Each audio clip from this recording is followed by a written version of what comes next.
So, England versus Australia, the old rivalry's restored. Are there often butterflies in your stomach when you see this one on the fixture list? Yeah, definitely. I mean, any international, you get butterflies in your stomach, but especially Australia, you know, the old rivalry between the two countries is massive. And going down there in the summer, winning one of the tests and losing one of the tests, I think, you know, we won the last game, which is what we stuck in their memory. So it's going to be a very good game, and you know, really looking forward to it. Players' point of view, you know, it's always exciting to play against Australia because they're you know, one of the best sporting nations you know, across the board, and you know, they hate losing.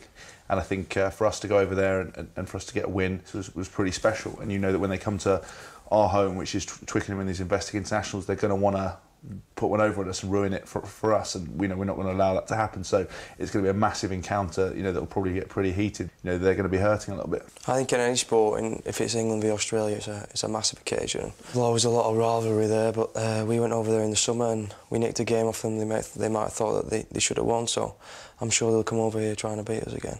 So the Australian team has a lot of young faces. Does this make them harder to play against as you don't know what to expect? And are there any individual players who you're looking out for? I think they've got a lot of young players, but a lot of young players with a lot of experience now. The likes of James O'Connor and Quade Cooper have played in some massive games, and you want to play against them. They're playing probably the best form they've been in. So you know, I look forward to playing against Will Genia, who's a young scrum half coming through. I think we're a similar age, so we're looking forward to hopefully playing against them. You know, whenever you play in Australia, it's always a flip side because you've got the the element of youth there, which is, as Danny sort of said, has the experience but can also be a bit isn't really seasoned in some of these massive games, so sometimes cause errors. But also you have that sort of nothing to lose attitude and that ability to, you know, to score from anywhere. And if you look at their back line, they're full of young players like Will Genia in scrum half, or James O'Connor, or you know, you've got some more seasoned pros like Rocky Elson in the forwards. You know, and combine that all together, it's a pretty potent side. And you just have to be on your mettle. But again, it's the same as when we played New Zealand. You've got to focus on your own game and not to worry too much about the opposition, because you know, if you spend all the time about them,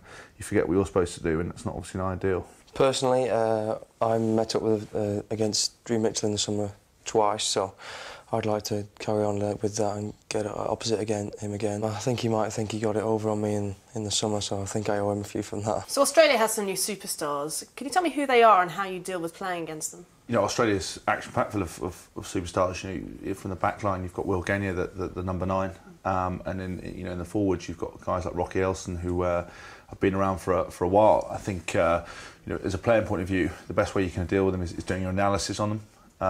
You know, working out which hand they carry the ball in, which foot they favour. You know, do they have a weakness when they pass? Are they susceptible to being pressured in certain areas, like Will Genia, for example? You know, does he run with the ball? Can you tackle him from you know, his blind side?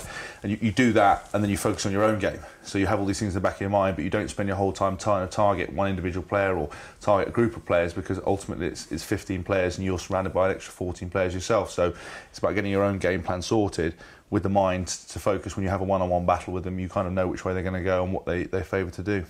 Yeah, Australia obviously got some fantastic players. I mean, in the back line, Quade Cooper, James O'Connor, but also, you know, the more experienced players like Matt Gitto, who you know, consistently plays well every game. And there's a lot of players you've got to look out for, but I think, you know, within the England squad, we've got some fantastic players as well. And you know, I think hopefully they'll be talking about us the way we talk about them. You hope that during the game you know, you've done your analysis and things like that, but you've just got to be on your top form and not give them, these good players, the chances that they want and the space that they need to hurt you and score tries and score points against you. You don't want to give them that room.